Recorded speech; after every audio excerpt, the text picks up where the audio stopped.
নমস্কাৰ, মই লবকা কৈছে। এই সুন্দৰ সন্ধিয়াটোত মোৰ ভিডিঅ'ৰ মাজলৈ আপোনাক আন্তৰিক স্বাগতম জনাইছোঁ।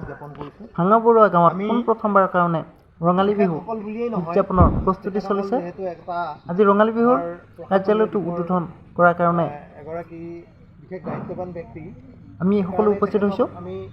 আপোনালোকক ভিডিঅ'টোৰ জৰিয়তে এই উদ্বোধনী অনুষ্ঠান দেখুৱাব বিচাৰিছোঁ।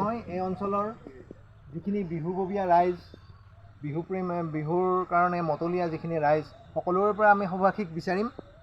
তেখেতে যিখিনি আমাৰ শুভেচ্ছামূলক বক্তব্য আগবঢ়াইছে, অশেষ ধন্যবাদ তেখেতক। শ্ৰদ্ধাৰ বাবুল বড়োদেৱ, আমাৰ ৰতন বড়োদেৱ আৰু হিমাংশু শৰ্মাদেৱ আজি সমাজৰ জ্যেষ্ঠ উদ্বোধনী অনুষ্ঠানত উপস্থিত থাকি আমাক নথৈ আনন্দিত কৰিছে। তেখেতসকলৰ ওচৰত আমি চিৰকৃতজ্ঞ। আঞ্চলিক ৰাইজৰ উদ্যোগত যি হৈছে আৰু আয়োজন চলি আছে, তেখেতক মই লবকা কঠিয়ে তেওঁলোকক ধন্যবাদ জনাইছোঁ। মই সকলোকে সেৱা জনাইছোঁ। এওঁ কৃষ্ণকান্ত ডেকাদেৱ। সন্মানীয়, আজি বৰ ভাল লাগিছে, বৰ ভাল দিন যে আমাৰ এই ভাঙাবৰুৱা গাঁৱক কেন্দ্ৰ কৰিয়েই আমাৰ আশে পাশে থকা গাঁৱৰ লগত জড়িত হৈ আমাৰ বিশেষভাৱে গাঁৱৰ উদ্যোগত এই ৰঙালী বিহু পতাৰ কাৰণে যি আয়োজন কৰা হৈছে, আৰু আজি এই কাৰ্যালয় উদ্বোধনীৰ কাৰণে আমন্ত্ৰণ জনাইছিল উদ্বোধক হিচাপে আমাৰ সন্মানীয় আৰু আমাৰ সকলোৰে মৰমৰ ভাতৃপ্ৰতি আমাৰ মাজুচুবা PCDCৰ সভাপতি মহাশয়, তেখেতক শ্ৰদ্ধা জনাইছোঁ। লগতে তেখেতৰ লগতো আমাৰ ভাইটি এজন আছে। মই তেখেতৰ অৱশ্যে কি বাবদ আছে মই নাজানো, তথাপিও আমাৰ কৰ্মী বুলিয়ে ধৰি লৈছোঁ। তেখেতকো শ্ৰদ্ধা জনাইছোঁ।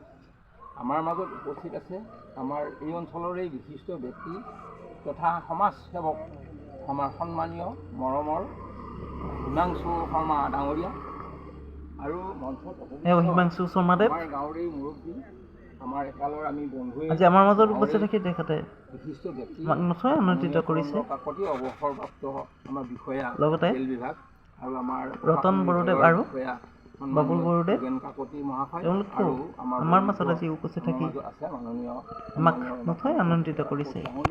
আৰু আমাৰ শ্ৰদ্ধাৰ গাঁৱৰবাসী ৰাইজ আৰু আমাৰ আই মাতৃসকল সকলোকে বিহু লোক জনাইছোঁ। ইতিমধ্যে আমাৰ আজি যি উদ্বোধন কৰা হৈছে এই কাৰ্যালয়, এই উদ্বোধনক মাননীয় বড়ো ডাঙৰীয়াই যদিও অকণমান কথা কৈছে, বৰ লাগতিয়াল কথা তেখেতে কৈছে যে বিহুৰ সন্দৰ্ভত তেখেতে এইকেইটামান কথা কৈছে যে বিহু কিয় পাতিব লাগে আৰু বিহুখন পাতাৰ কাৰণে কি হয়, এই কথাখিনি তেখেতে কিন্তু চুই গৈছে। এতিয়া মোৰ ফালৰ পৰাও সেইটোৱে ক'ব বিচাৰিছোঁ, আচলতে আজিৰ এই ভিডিঅ'টোৰ পৰা অসমৰ মই লবকা কঠি বিদায় লৈছোঁ। নমস্কাৰ। অসমীয়া বুলি কোৱা